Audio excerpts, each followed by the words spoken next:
the change can only come from not the players for them playing, because they can only make name for the Nigerian basketball, not the domestic basketball. You are actually there to look like the welfare of basketball. That's why you're there. That's why you're a body. Yeah. And if you can't take care of them, it's you that play. It's not ministry. It's you that can fight ministry for them.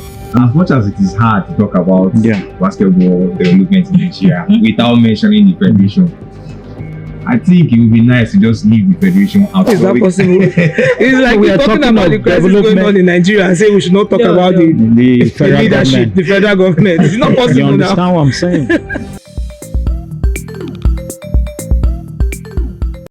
Hello everyone, welcome to the Dows with OJ. This is your number one podcast for everything basketball in Nigeria and across Africa. Here we share insights and discuss pressing issues that relates to the game that we all love. I'll be sharing insights from players and basketball fans all across Nigeria and Africa. Today, our focus will be on women's basketball.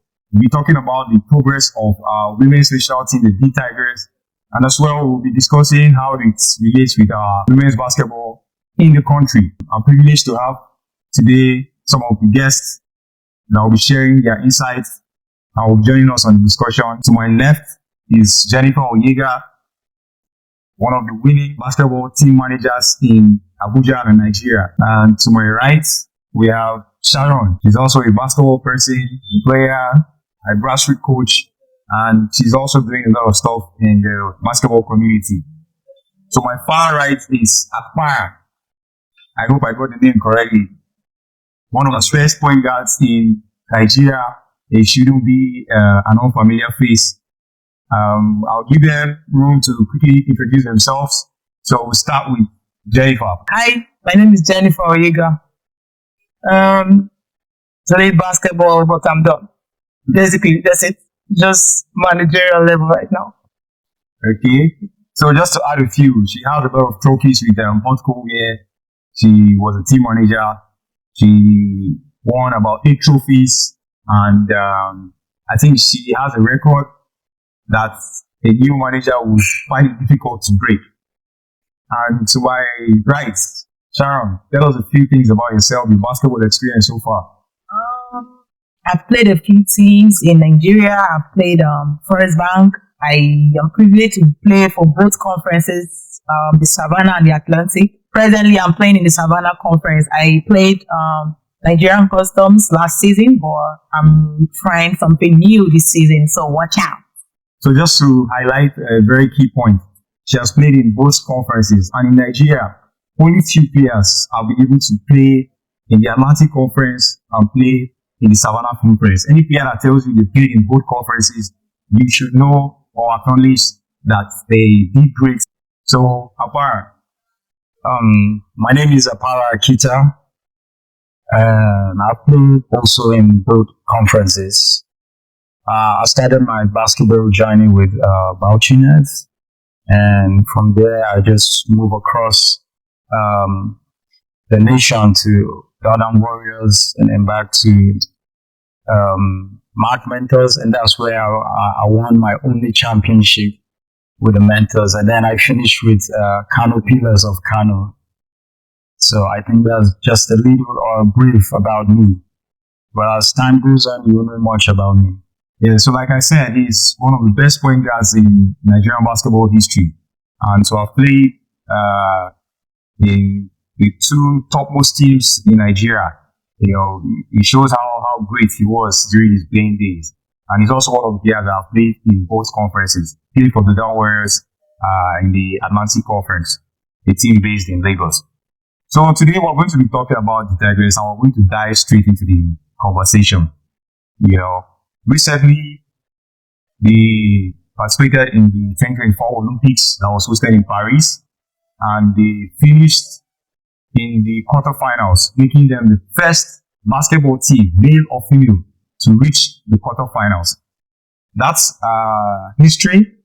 That's a record, and I want to know what you guys feel about that. To me, though, I think it was a great outing. It was, but the idea of, trying to develop Nigerian basketball with the level that it is now, I think it's best we maybe add a few home based. Not like this roster is bad anyways, but I think there are players here that can, help the grassroots. Like when these kids are learning, they want to look up to somebody they see every day. So when they see them on television, it really inspires them. So that's my take. But the roster was perfect. They had a very good outing, and we're very proud of them. Apara, do you have anything to add to that? First of all, I really want to congratulate our darling team, the Tigers. They have actually set the bar way too high. As a matter of fact, they have set it way too high.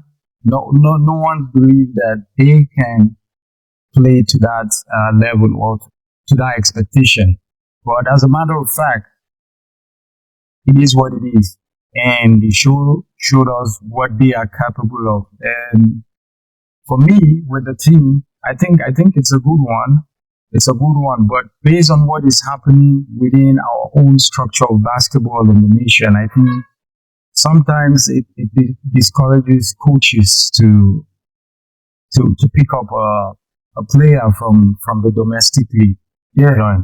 So for now, we're still going to relate the national team to our local league and all of that. But for now, let's focus on the girls, and the image that our national team has, home and away. And for those who are not really familiar with what is happening in the basketball scene in Nigeria. So, Jennifer, do you have anything to say about the girls? How far they have come? And I think they did amazingly well. It was quite interesting. It was a proud moment for everybody. They did well. Personally, I just feel I felt if we had a little size, it would have been a serious problem. We were a small team compared to the team who played for the quarterfinals, but they did really well. Everybody played very well. Talking about size, we need bigger players in the post. I think bigger and effective players. Yeah, bigger and effective players. Yes, because we had some sizes. We had bench that we had good sizes. We had good sizes, but they were not effective. I don't know, but I just feel the pressure was put on a few players, and it was really exhausting. Like from the beginning of the tournament, those guys were turning up all through till the end, and sometimes they need a bit of a break, And if those other ones were really efficient or they were, things it would have had already on balance. Yes, true. That's what I think though. Pressure would have been off the people playing constantly. I mean, there are a few times they put like two really big girls in the game to help out. The first thing about the team is that Muruja and Palace were like, oh yes, goodness, you can still say that were actually players who barely had time to play in the past. Which players do you feel should have been part of the team that would have helped them go further? Probably beat the USA because they lost with just 14 points. A few. I know this really tall girl. I can't even remember her name. Macaulay. Great. That girl is amazing. There's Akator. The home base Came would have done something. She would have. I am so sure. That girl is a fighter. Like she's a player that most players look up to from Nigeria. Like not just Nigeria, We played the club championship of last year, right? Yeah. Like they come to meet her, other players from other countries. That girl can fight. So I think she would have, done something. Then let's see, there's Adora, there's what's her name? Injifa. Yeah. We have a few. We have a few that would have really pimped this team up. Those names you mentioned, I think they were part of the teams that the players that played in the 2021 AfroBasket. Yes. So, any idea why do you think they were not on the team anymore? Because they didn't play in the 2023 AfroBasket and then eventually they didn't show up in the Olympics, except for Izzy Kalu that eventually came to. And Promise.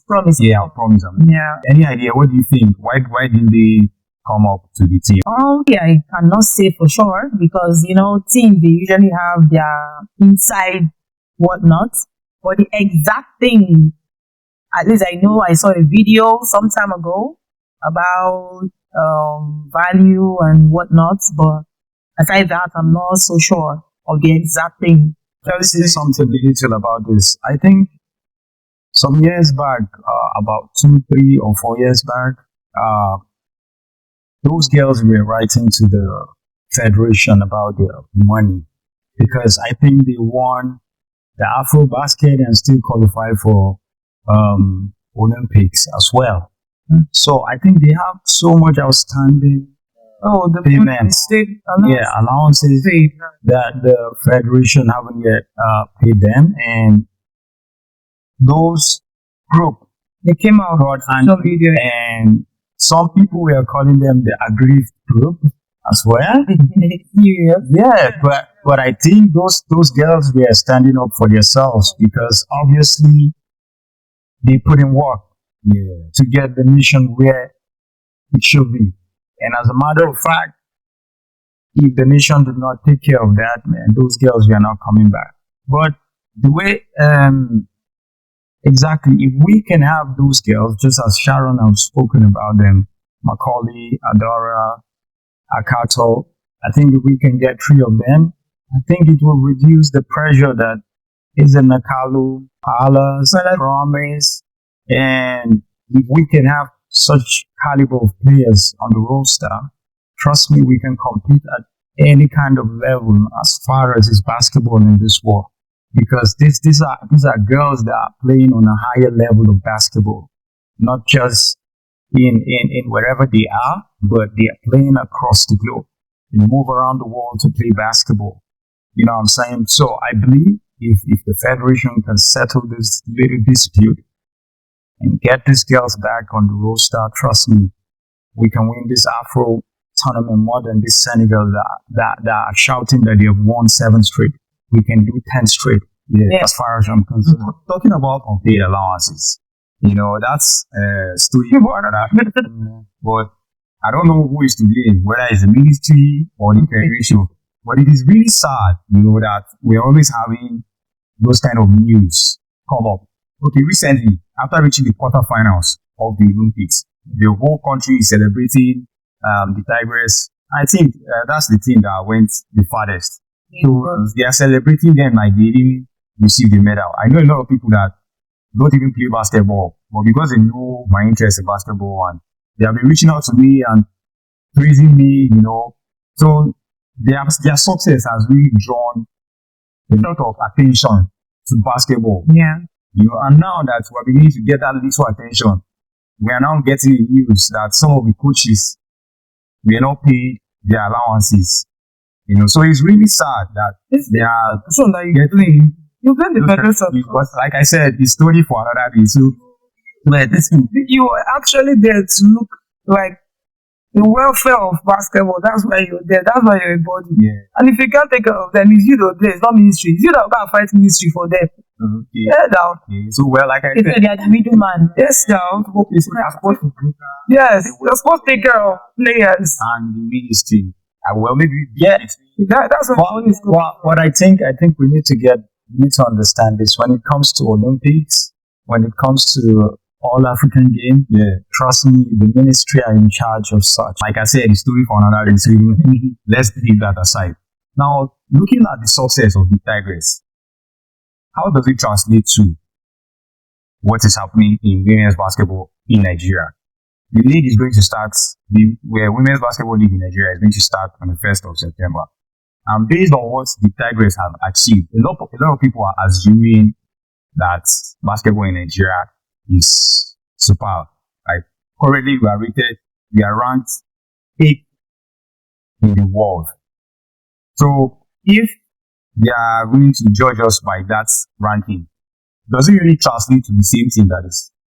Can we judge ourselves in Nigerian basketball and say, well, our girls are 8th position in the entire world? Considering the league right now, I don't know.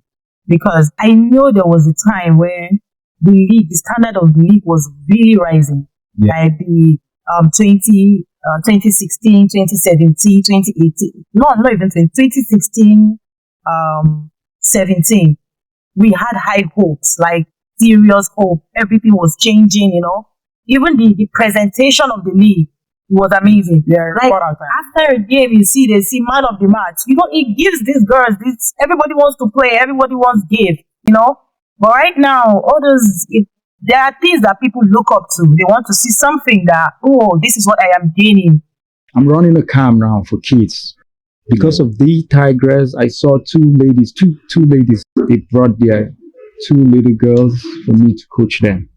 So, which is I can see that this is a transition of success from the D Tigress down to the grassroots here. But on the other hand, as a matter of fact, I will say that I don't trust that it's going to affect the basketball league on an optimal level, because the change can only come from the federation, not the players for them playing, because they can only make name for the Nigerian basketball, not the domestic basketball to change. Right. So as much as it is hard to talk about basketball development in Nigeria without mentioning the federation, I think it would be nice to just leave the federation out of our conversation first, and just look at things from a general perspective. But that's my opinion anyway. How is that possible? It's like we're talking about the crisis going on in Nigeria and say we should not talk about the federal leadership, government. the federal government. It's not possible You understand now. what I'm saying? So Anyway, like Papa said, there are let's two talk ways about to it. it. There are two ways to it. Awareness. Yes. Awareness. Yes, that's which broad is big something for the players individually. Now you see most of these local players, they don't just look for schools in the US and all of that. You know, scouts now come everywhere. You see this, most of these African countries, they're interested in the players over here. So I think they have really boosted the awareness level. But secondly, you just when you look at some of these upcoming players, they'll be like, if they don't have good fighting spirit anyway, and good coaches to groom their mentality, it will kill them. It will kill their dreams, because they feel like if they are not up there, like if they are not in the US, if they are not playing the pro, they don't have a chance in the big, in the national team. And most of these players, their number one target is to wear that green and white. It is not about the money. It is not about anything of sort. They just want that pride. I am playing for my country. And it's a really big deal. I knew how I felt when I first made the national team, on the 16th. I was super excited. My jersey, I had to go to my father and like, this is for you. You know, that pride, your father prayed for you. And so it just gives these kids like, oh no, but this, our under 18, they are all home based. See what they did. Fantastic basketball. Fantastic basketball. And right now, it has even given there's something, it's both ways again. The players show something, and the official or the management, they see what you show them. At least they show them we can do this thing. And now, this roster right now, they have just few foreign based. It's dominated by the home based. And they're actually going to the bigger field right now. And I'm very sure they will do great.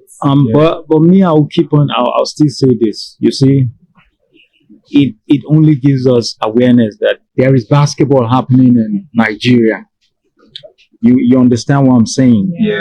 But what we just need a little structure. How do this affect the domestic guys and the girls playing within?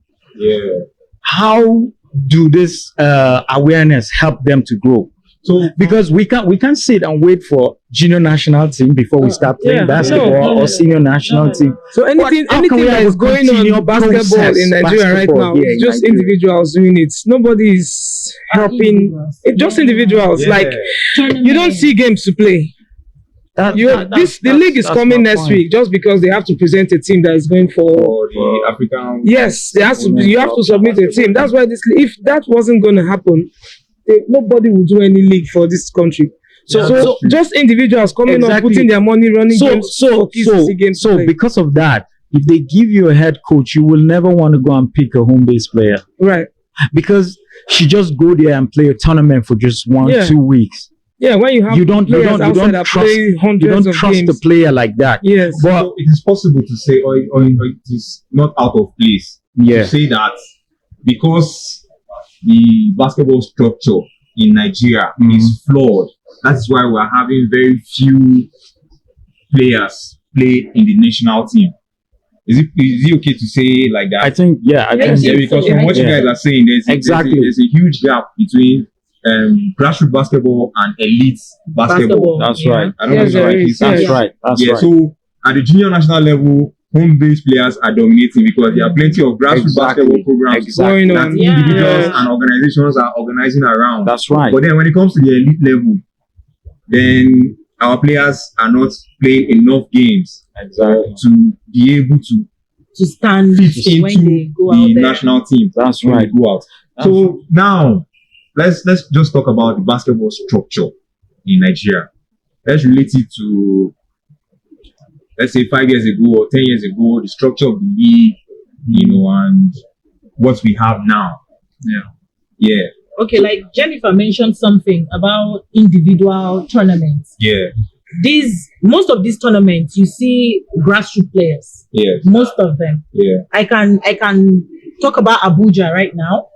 Like 2-3 years ago, they were organizing so many tournaments. You see, 2-3 years in the past 5, 6 to 10 years. That's the only thing that happens. I'm saying that because that was when I even came to Abuja, because I came to Abuja solely to play for Hot Cold, and it's just a one-man club. He was taking care of how many players. There's more. Not like it's not even a standard basketball, but they were taking care of these players, and these things were really helping most of these girls playing this under 18. They played all of those tournaments, and those tournaments helped them. It built them. So it wasn't in fact, maybe we should even play all these people that bring up tournaments, and it's really helpful. We love them, and we want to embrace them, no matter how little. Nothing even happens again. I remember we used to go and play under 16 and under 18 interstate. Nothing happens again. State-wise, nothing happens. You just wait for festival to come, and that's it. And when there's no festival, nothing else. So basically, it's that there are no games. People are hungry for games. People are hungry to play. There's no provision. I think we are all right with all our answers. The whole thing about basketball right now, you go to Lagos, you see a lot of grassroots basketball. You go to Kano, you see a lot of grassroots basketball. You go to PH, JOS, and ABG. You see. Everywhere. Now, at the elite level. At the elite level, you only have a little of tournaments. Guys come here, come there, and play here and play there. Now, one of the most important things that makes you or give you an edge ahead of your peers when I was growing up, those 10, 15 years back, it is those club championships that we go out to play. Those are the games that gives us exposure and edge among our peers. Exactly. Right. Now you go there, you meet a lot of players from Europe, from Asia, and all over the world coming over to play this same club championship that we're playing. If you get there, you see different kind of atmosphere. So I'm telling you, your confidence level, once you're back from here, it goes up. Right. It increases. So if we can have all these kind of things going on a regular, trust me, you see the development of these young guys, because you will see a lot of elite players that we call our so-called elite players, man. Trust me, you put them in those national team, no disrespect to them. No disrespect to them. And then you see them flopping up. And then we stay back, we start fighting the coaches or agitating against the coaches that, look, why are you not playing our boys? Why not? Trust me, if you understand this kind of game to this level, you will know the reason why some of the coaches take some kind of decision that they do. And I remember when the girls camped before they went for the Afro Basket in 2023. They camped in Abuja. So I went to watch some of their games, and then even friendly games they played against a select group of boys in preparation for the Afro Basket. People who know me know that I used to agitate so much for the inclusion of home-based players on the national team. But to be honest, what I saw in my eyes, the difference was clear. That's right. When it is intense, our players can't handle it. And I feel like what we have discussed here is the main factor. I need more games and more time. So aside what we've talked about now, and you guys, you played, I want you guys to give me an insight into the main or other reasons why players these days are not as good as players in the real sense, you like you supposed not retire yourself. I wonder what you sleep by. I'm serious though. Because you said if the intensity was still the same, Yes. you wouldn't be able to keep up. I would not. That's right. I won't lie. What is making players? aside See, number of see, players? but Motivation different. apart from motivation, is either you want it or you don't want it. Yeah. Do you understand? Yeah. Okay, you're talking about her retiring. Two of us, we are mothers. Yeah. We have two kids. Yeah. We can still step on the court and ball Play out these young better girls. than Do you younger. understand? Yeah. When we were growing up, I wanted to be on the court. Mm-hmm. Sunday to Sunday, I walked out as if I was going to play Olympics. Yeah. It is what I wanted. Yeah. Sometimes I step on the court and we're practicing, I get really mad. I used to shout at them, if you don't want to play, step out. Yeah. Because don't come and some people just use basketball as a physio, you know the flair, like. Motivation. But some people not ready to work out. Yeah. I'm not even just. Some people not ready to work out. It's what? See, me, I'll give you example, but then, okay, let's see this now. Then, you go to the basketball court. I'm just saying. Yeah. You see very, very fine boys. Mm-hmm. You want to impress them. And you want to How play will well. you impress them? You You will want play to- well. Yeah. Yes. But right now, I don't understand what is motivating them. I don't get it. They're actually using things that are supposed to motivate them as a As a distraction. distraction. Do you understand? You know, then if you play under Coach Olo, you know now. Yeah. If you smell that anybody is watching, you are dead. Miss one layup. So you think your mind say, "Omo today, See, I will play my life." I was playing You just find your- for River you just- State. Omo, I abeg. was playing for River State under Coach Ubara. That's my coach. That's who taught me basketball. Yeah. If I score a 3 and I even as much as they will Inside. stop that game and beat the hell out of you. I heard Do you understand? stories Like somewhere you that think you're celebrating because you think you've had to hold her. That's my teammate. She did the love and basketball thing. Yeah. I'm telling you. She shot the ball. She was like, Oh, said, wow. come out. I'm serious. The She first had her one. follow through. She held- she held it. Just keep jogging. You know, it does that to many of us. When you see, but the idea is we want the flair. Yeah. We want this thing. But you will use show them working as before you now guys. use it. But them now, How I can don't you understand. be showing I flair think- when you can't play? I think to me, The coaches, we have lot- to give them that maybe. So, sorry, Apara, before you talk. From what you guys have said now, the strictness, that's discipline, is not as, although maybe a few coaches still, they still do those level of discipline, but it's not as strict as it used to be. It's not. You Is can it the never fault of compare the it. coaches or the players? Is it that the coaches are more stubborn that the players can handle, or the coaches are They now? say things have evolved. Yes. Mm. And then They say they begin it's to civilization. They say is I don't know. There's a method. They want to be diplomatic. They want to talk to the child one on one. Yeah. And this country that we are in right now, we know how it works. But then that too, but I mean, I think when it comes to that aspect, like what my dad did those days was he used to tell my coach, like, discipline her. Do you understand? That's my parent giving the right to my coach to discipline me. These days, a coach, you can't. I was coaching an academy in that junkyard. Yeah. You can't even. So you can't, because you see the parent, maybe he's there with his oddlies and they just stare at you like you're maltreating their child. So I mean, the parents, if you want, you go to the court and you just don't learn basketball. You learn a lot of other things, like morals and all that. Yeah. But right now you can't.